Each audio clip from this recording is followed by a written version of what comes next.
The USS Liberty moved slowly through the dark space around the Zephyrian homeworld. Captain Jake Harrison stood on the bridge, looking at the blue and green planet through the main window. He had been in space for 20 years, but this mission, it felt different. This was the first time humans would meet the Zephyrians face to face. "Captain, we're getting their signal," said Lieutenant Rogers from his station. "They want us to land at the main city." Jake nodded and turned to his team. Dr. Lisa Martinez was checking her datapad for the 100th time. She was the best scientist they had for studying alien life. Ben Collins sat quietly in his chair, reading notes about Zephyrian culture. As the cultural expert, he would help them avoid making mistakes.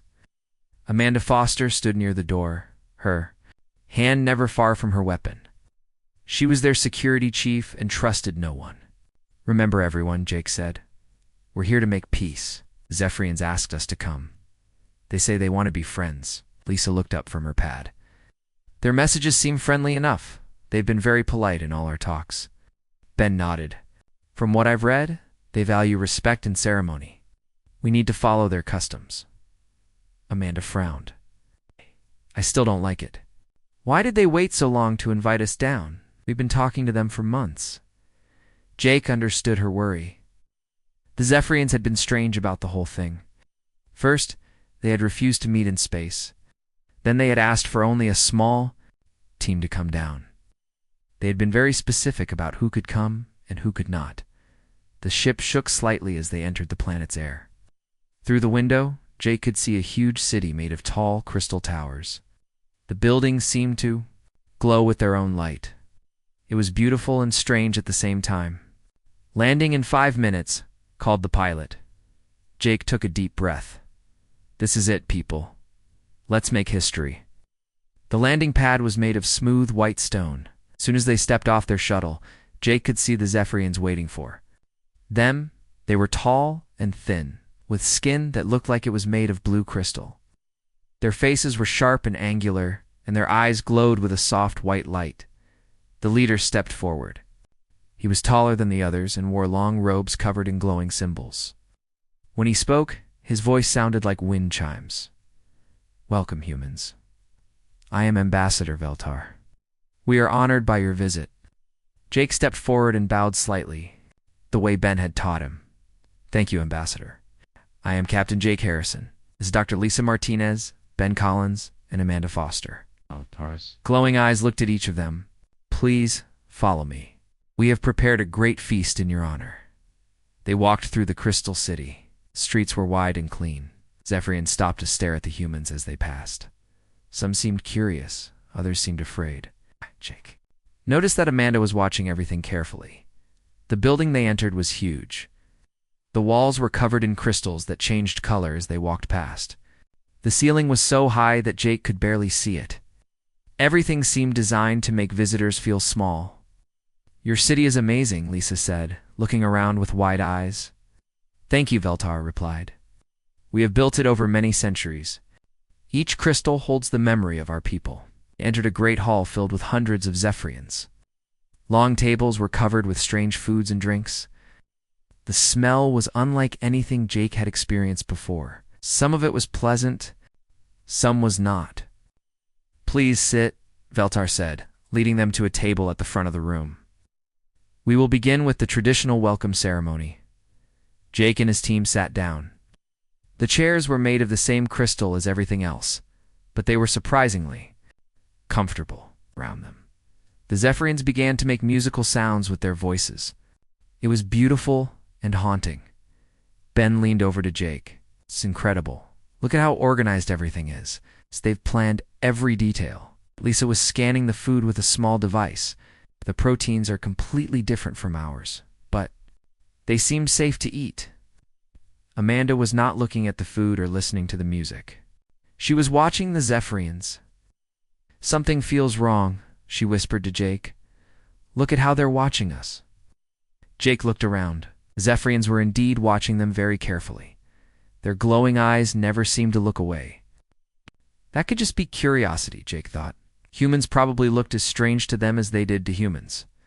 Veltar stood up and the music stopped. "Before we eat, we must speak of why you are here. Your people grow strong in space. You build many colonies. Some of our people wonder if you will want our worlds too. Jake stood up as well. We come in peace, Ambassador. Humans want to be friends. With the Zephyrians, we have much to learn from each other. Yes, Veltar said, but his voice sounded different now. We hope that is true. We have watched your people fight wars among yourselves. We have seen your weapons. The room became very quiet. Jake could feel the tension in the air. Had wars, yes, but we have also learned to make peace. That is why we are here. Veltar nodded slowly. Then let us eat and talk of peace. Tomorrow we will sign the agreement that will make our peoples friends forever. As they sat down, Jake noticed something in Veltar's eyes. It was hard to read alien expressions, but Jake had been in enough dangerous situations to recognize when someone was hiding something. The feast began. The Zephyrians brought out dish after dish of strange foods. Some tasted good, others were difficult to eat. Lisa asked many questions about how the food was made. Ben tried to learn the proper way to eat each dish. Amanda ate little and watched everything. As the meal went on, Jake began to relax. The Zephyrians seemed friendly enough. They asked questions about human culture and seemed interested in the answers. Maybe Amanda was wrong. Maybe this really was just about making peace. But deep in the Crystal City, in rooms the humans would never see, other Zephyrians were making different plans. They had studied humans for months. They knew about human weapons and human ships. They knew that humans were dangerous, and they had found what they thought was the perfect solution. The next morning came too quickly for Jake. He had spent most of the night thinking about the meeting. Something about Ambassador Veltar still bothered him, but he could not figure out what it was. Maybe it was just nerves. This was the most important mission of his career. The treaty ceremony was set to begin at noon. Jake and his team put on their best uniforms. Lisa had prepared a speech about human science. Ben had practiced the Zephyrian greeting ritual dozens of times. Amanda had checked her weapon 3 times, even though she hoped she would not need it. "Ready, everyone?" Jake asked as they stood outside their rooms. "As ready as we can be," Lisa replied. She looked nervous, but excited. Ben nodded. "I've memorized all the important customs. We should be fine." Amanda said nothing, but Jake could see she was still worried. The ceremony hall was even bigger than the dining hall from the night before. Hundreds of Zephyrians filled the room. Their crystal skin caught the light and made rainbow patterns on the walls. The sound of their voices was like music, but Jake could not understand what they were saying. At the front of the room was a long table made of black crystal. On it were the treaty documents, written in both human and Zephyrian languages. Next to the papers was an ancient bottle filled with dark red liquid. Ambassador Veltar stood behind the table. He wore different robes today, ones covered in silver symbols that seemed to move when he walked. His glowing eyes found Jake's face in the crowd. Captain Harrison Veltar called out, "Please bring your people forward." Jake led his team through the crowd of Zephyrians. Some of them bowed as the humans passed. Others just stared with their bright eyes. The room was so quiet that Jake could hear his own heartbeat.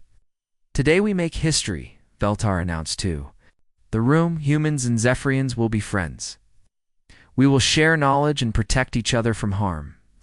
The crowd of Zephyrians made a sound like wind through crystals. Jake thought it might be applause. Veltar picked up the ancient bottle. "This wine is over 1,000 years old. It was made by my ancestors for the most important moments in our history. We have saved it for this day." He poured the wine into 4 crystal glasses. The liquid was dark red and seemed to glow with its own light. Jake had never seen anything like it. "In our culture," Veltar continued, sharing wine seals all important agreements. "When we drink together, we become family." Jake took one of the glasses. It felt warm in his hands. Lisa, Ben, and Amanda each took a glass as well. The wine smelled strange, like metal and flowers mixed together. "To peace between our peoples," Veltar said, raising his own glass. "To peace," Jake replied, and drank. The wine was strong. It burned going down, but not in a bad way. It tasted like nothing Jake had ever experienced before. There was something sharp about it, like the taste of copper coins. This is incredible, Lisa said after taking a sip. What gives it that metallic taste? Ancient minerals from our homeworld, Veltar replied. Very rare, very special. Ben drank his glass quickly. Strong stuff. Stronger than anything we have on Earth. Amanda sipped hers slowly, watching the Zephyrians around them. Interesting, she said carefully. Jake noticed that none of the other Zephyrians were drinking. Only Veltar had a glass, and he had barely touched it. Aren't the others going to join us? This wine is only for the most honored guests, Veltar explained. The rest of my people will celebrate with their own drinks later. Jake nodded and finished his glass. The burning feeling spread through his chest and arms. It was not unpleasant, just different from human alcohol. For the next hour, they went through the ceremony. Jake and Veltar signed the treaty documents with special pens made of crystal. Lisa gave her speech about human science and how it could help the Zephyrians. Ben performed the greeting ritual perfectly, which seemed to please the crowd. During all of this, Jake noticed that Veltar kept looking at a small device on his wrist. It looked like some kind of timer. Other Zephyrians in the crowd were also checking similar devices. Is everything all right? Jake asked during a quiet moment. Of course, Veltar replied, but his voice sounded tense. Everything is perfect, Amanda noticed it too. She leaned close to Jake. They're all waiting for something. Look at how they keep checking the time. Jake looked around the room. Amanda was right. The Zephyrians seemed to be waiting. Some of them were whispering to each other. Others kept glancing at the humans with strange expressions. Maybe it's part of their ceremony, Ben suggested. Cultures have very specific timing for important events. Lisa was reading from her datapad. Captain, I'm getting some odd readings from my medical scanner. There's something unusual in the air. What kind of something? Jake asked quietly. Not sure, it might be from the wine. The minerals Veltar mentioned are showing up in our blood tests. Jake felt fine. A little warm from the wine, but nothing unusual. Lisa, Ben, and Amanda all seemed normal too. Whatever was in the wine, it did not seem to be hurting them, but around the room, the Zephyrians were getting more and more agitated. Some of them were making clicking sounds with their mouths. Others were moving their hands in quick, nervous gestures. Veltar approached them again. How are you feeling? He asked. The wine can be strong for those not used to it. We feel fine, Jake replied. It's good wine. We appreciate you sharing it with us. Something flickered across Veltar's face. It was hard to read Zephyrian expressions, but Jake thought it might have been surprise. You feel ... fine? Veltar asked again. Yes, Lisa said. A little warm, but that's normal with strong alcohol. Maybe we could have some more? Ben asked. It really is excellent. Veltar stared at Ben for a long moment. Then he looked at the device on his wrist again. The other Zephyrians in the room had stopped their conversations and were all looking at the humans. More wine, Veltar said slowly. Yes, of course. But Jake could see that something was very wrong. Veltar moved, the way the other. Zephyrians were staring, the constant checking of time devices. This was not how people acted at a celebration. This was how people acted when they were waiting for something terrible to happen. And Jake was beginning to suspect that the something terrible was supposed to happen to him and his team. 2 hours had passed since the humans drank the poisoned wine. Ambassador Veltar stood at the side of the Great Hall, trying not to look as worried as he felt. His advisors gathered around him, their crystal faces showing clear signs of panic. The poison should have worked by now, whispered Dr. Catherine, the chief scientist. I calculated the dose myself. It was enough to kill 20 beings. Then why are they still standing? Veltar hissed back. Look at them. They are laughing and talking like nothing happened. Across the room, Captain Jake Harrison was deep in conversation with several Zephyrian trade officials. He looked perfectly healthy. Dr. Lisa Martinez was showing her scientific equipment to a group of curious, young Zephyrians. She seemed full of energy. Ben Collins was practicing Zephyrian words with some cultural experts, and Amanda Foster was alert and watchful as always. Maybe humans are different than we thought, suggested Counselor Vexani. Our intelligence reports might be wrong. Dr. Catherine shook his head. Possible. We've studied their biology for months. The poison attacks the same systems that all carbon-based life forms use. It should work on humans just like it works on everyone else. Veltar watched Jake laugh at something one of the trade officials said. The human captain looked completely normal. Not sick, not dying, not even tired. If anything, he seemed to be enjoying himself. What if we made a mistake with the dose? Asked another advisor. No, Dr. Catherine said firmly. I checked it 3 times. The amount we used was more than enough. Veltar felt a cold fear growing in his chest. If the poison did not work, they would have to find another way to deal with the humans. That would be much more difficult and dangerous. We need to try again, he decided. Bring out the special reserve wine. The special reserve? Dexani asked. But that is 10 times stronger than what we already gave them. Exactly, Veltar replied. If a normal dose did not work, we will use a dose that cannot fail. Dr. Catherine looked worried. That much poison could contaminate the entire hall. We might hurt our own people. Then we will be very careful about how we serve it, Veltar said. Go get the wine. Make sure only the humans drink it. While the Zephyrians whispered among themselves, Jake was having a good time. The trade talks were going well. The Zephyrians seemed interested in human technology, and humans could definitely use some of the crystal-based power sources the aliens had developed. Your energy crystals could change everything for us, Jake told Trademaster Quinnell. Clean power that lasts for centuries. Our colonies would love that. And your medical technology fascinates us, Quinnell replied. You fix damaged organs is like magic to us. Lisa joined their conversation. I'd love to study how your crystals store energy. The science behind it must be incredible. Perhaps we can arrange an exchange program, Quinnell suggested. Your scientists could visit our research centers. Jake smiled. That sounds perfect. This treaty is going to be the start of something amazing.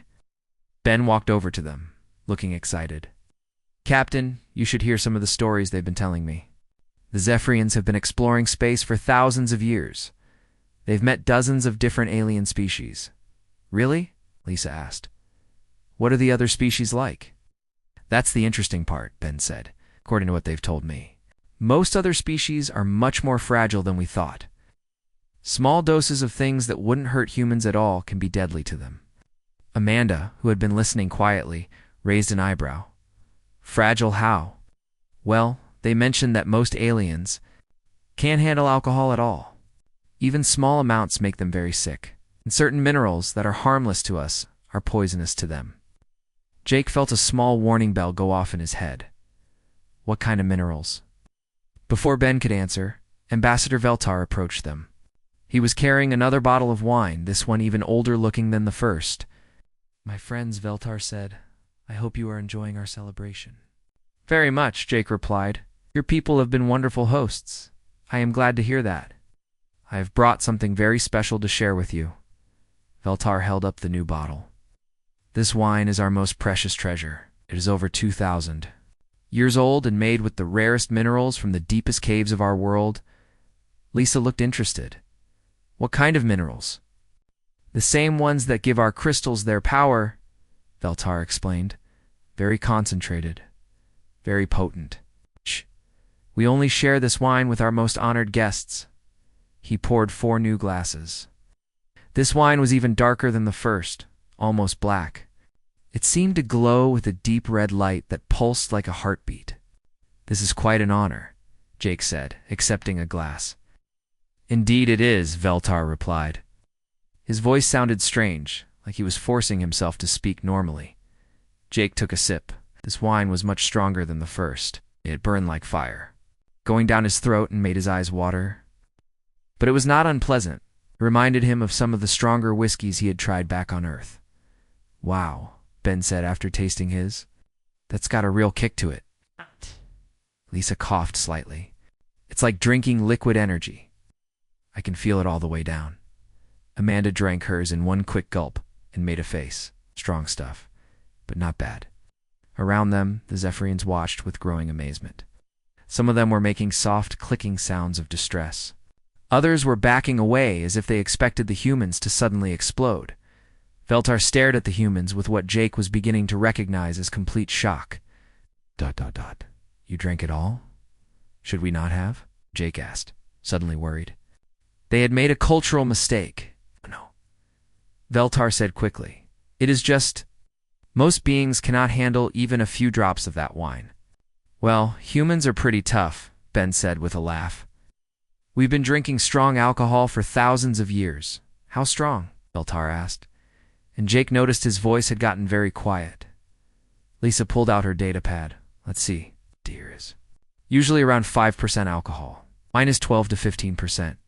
But we also drink whiskey, which is 40% alcohol. Some grain alcohols are even stronger. The clicking sounds from the Zephyrians got louder. Some of them were now backing toward the exits. 40%, Dr. Catherine had approached, and was staring at Lisa in horror. You regularly consume liquids that are 40% poison? Poison? Amanda asked sharply. What do you mean poison? Jake felt that warning bell in his head get much louder. He looked at Veltar, who suddenly could not meet his eyes. I think, Jake said slowly, we need to have a more private conversation. The Great Hall had become very quiet. Most of the Zephyrians had moved away from the humans, creating a wide circle around them. Jake could feel the tension in the air like electricity before a storm. Ambassador Veltar looked around the room. Nervously, his glowing eyes kept moving from the humans to his advisors to the exits. Dr. Catherine stood beside him, holding a small device that was beeping softly. Perhaps we should speak in private, Veltar said finally. I think that's a good idea, Jake replied. His voice was calm, but Amanda could see his hand moving closer to his weapon. They walked to a smaller room off the main hall. It was decorated with the same glowing crystals, but there were fewer Zephyrians here. Did follow them all looked like scientists or military advisors. Once the door closed, the pretense dropped. Veltar no longer tried to look friendly. His crystal features were hard and cold. You should be dead, he said bluntly. Excuse me? Jake asked, though he was beginning to understand. The wine.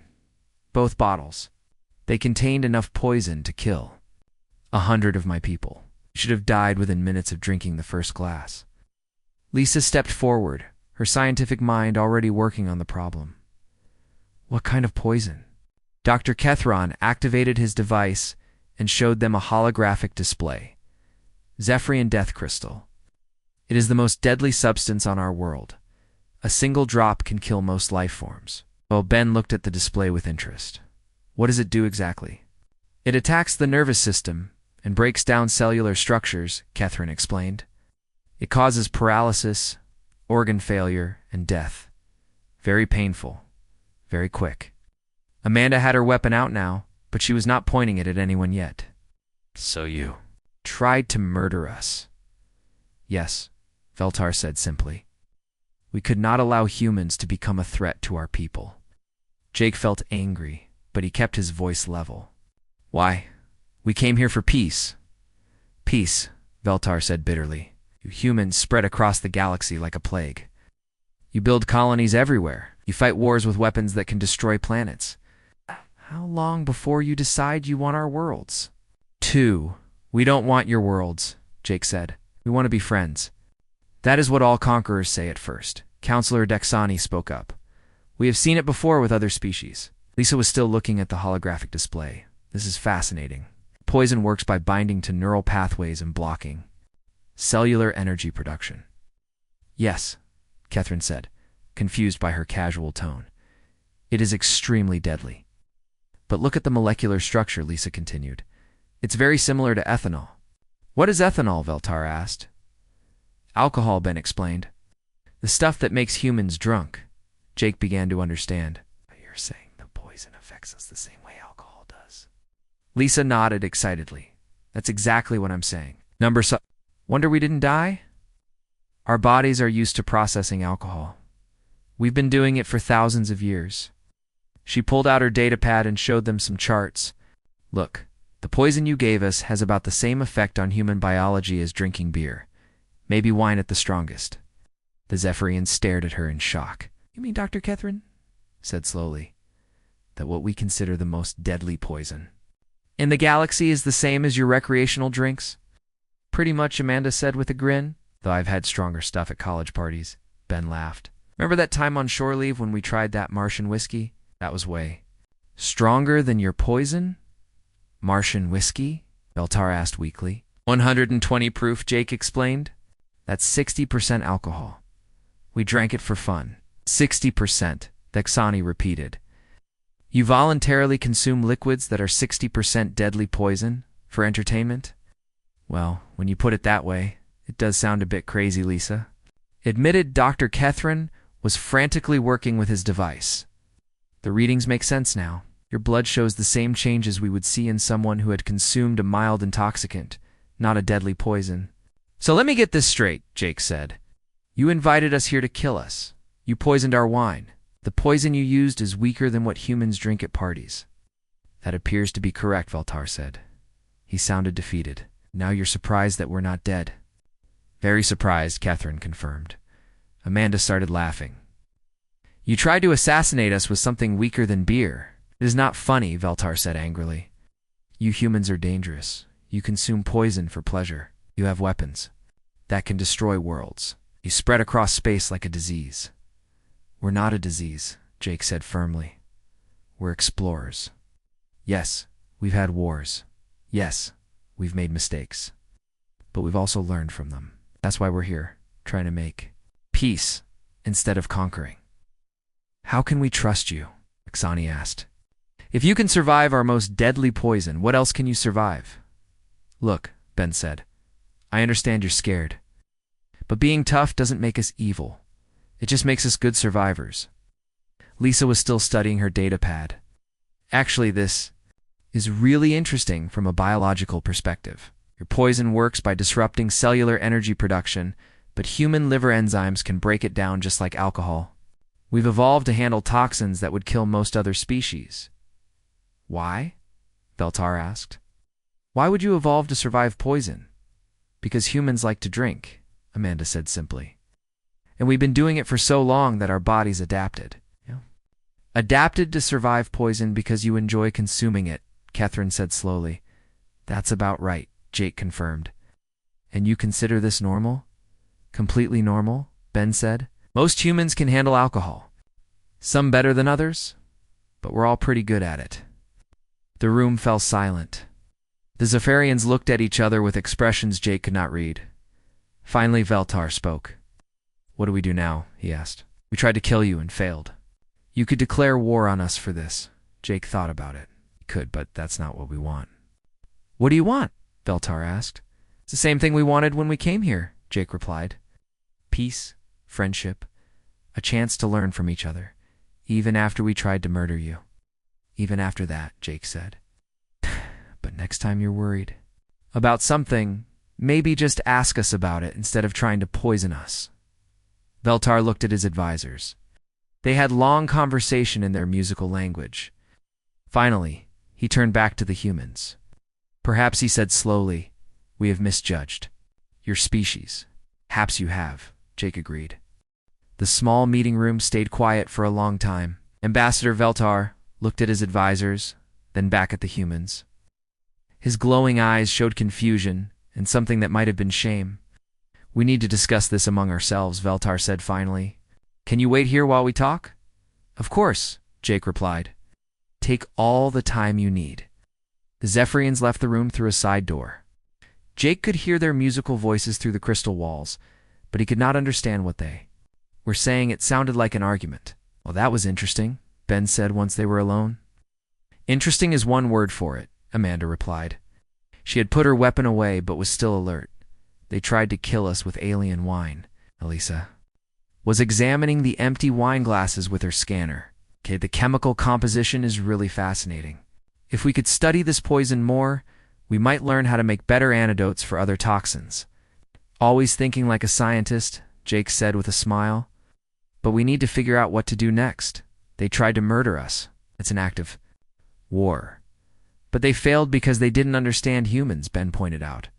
Maybe this is actually a good thing. How is attempted murder a good thing? Amanda asked. Because now they know we're tougher than they thought. We know they're more scared than dangerous. Jake nodded. Ben has a point.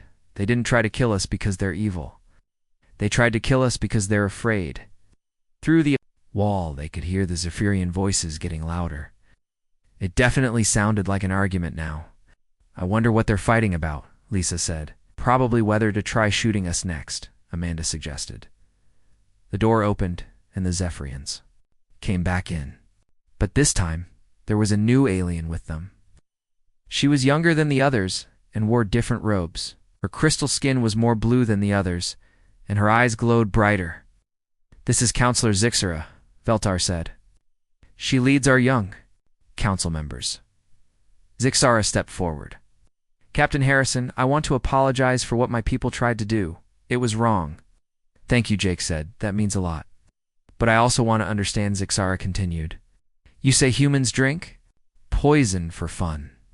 You have weapons that can destroy planets, spread across space very quickly. How can we not be afraid?" Jake thought about how to answer. "May I ask you something first?" "Of course." "How long have Zephyrians been exploring space?" "Over 3,000 years," Zixara replied proudly. "And in all that time, how many wars have you fought?" Zixara looked confused. "Wars? We do not fight wars. We are a peaceful people." "Then how do you protect yourselves from hostile aliens?" "We avoid them, or we make agreements with them. Sometimes we pay them to leave us alone. And if that doesn't work, we hide," Veltar said quietly. "We are good at hiding." Jake began to understand. "You've never had to fight for your survival." "No," Zixara said. "We have always found other ways. Humans are different," Jake explained. "We've had to fight to survive for our entire history. We fought wild animals, we fought diseases, we fought each other. It made us tough, but it also taught us the value of peace." "I do not understand," Dr. Catherine said. Lisa stepped forward. "When you've seen how terrible war can be, peace becomes more precious. Humans fight hard, but we also work hard for peace." "And the poison drinking?" Veltar asked. Ben laughed. "It's just because we like to have fun. And because our ancestors figured out that alcohol kills germs in water, we learned to drink it to stay healthy." "So you evolved to survive poison because it kept you alive?" Zixara asked. "Exactly," Lisa confirmed. "We're tough because we had to be, but we use that toughness to protect others, not to conquer them." Amanda nodded. "The strongest humans I know are the ones who use their strength to help people." The Zephyrians talked among themselves in their musical language again. This time it sounded less like an argument and more like a real discussion. "We have made a decision," Veltar announced. "We want to try again. A real peace treaty this time. No poison." "We'd like that," Jake said. "But we want to learn more about humans first," Zixara added. "If we are going to be friends, we need to understand each other better." "That sounds perfect," Ben said. "Cultural exchange is exactly what we need." "I have an idea," Lisa said. "You can try human alcohol, and we can try your normal ceremonial beverages." Dr. Catherine looked worried. "Our ceremonial drink might be too weak for you." "That's okay," Jake said. "We're not trying to get drunk. We're trying to build trust. And we promise not to give you anything too strong," Ben added with a grin. They returned to the great hall where hundreds of Zephyrians were still waiting. Veltar stood before them and spoke in their musical language. Jake could not understand the words, but he could see the crowd's reaction. Some looked surprised, others looked relieved. "I told them that humans are stronger than we thought, but not dangerous to us," Veltar explained. "I told them we will try to be real friends." "What did they say?" Amanda asked. "They want to see you drink our normal ceremonial tea?" "Want to see what human alcohol looks like?" Jake nodded. "Fair enough." The new ceremony was much different from the first one. This time, both humans and Zephyrians shared drinks. The Zephyrian tea was mild and sweet, with a slight psychoactive effect that made everyone feel calm and friendly. The humans shared a bottle of bourbon whiskey that Jake had brought from Earth. The Zephyrians were amazed that humans could drink something so strong and still function normally. The humans were impressed by how the alien tea seemed to promote understanding and empathy between different species. "This is how it should have been the first time," Zixara said as they signed the real treaty documents. Better late than never, Jake replied. As they finished the ceremony, Veltar approached Jake privately. I must ask, will you report what we tried to do to your government? Jake thought about it. I'll include it in my report, but I'll also include how you tried to make things right, and how this misunderstanding actually brought us closer together. Thank you, Veltar said. You've learned much about humans today. You are not what we expected. Neither are you, Jake replied, but I think that's going to work out just fine. 3 months later, the first Humans-Afarian Cultural Exchange Program began. Human scientists studied crystal technology while Zephyrian. Researchers marveled at human medicine and engineering. The failed assassination attempt became a closely guarded secret that actually strengthened the relationship between the two species, and in bars across human space, a new drink became popular. It was called Zephyrian Death Crystal, and it was much weaker than regular beer. Humans drank it to remember the day they accidentally discovered that one species' deadly poison was another species' party drink.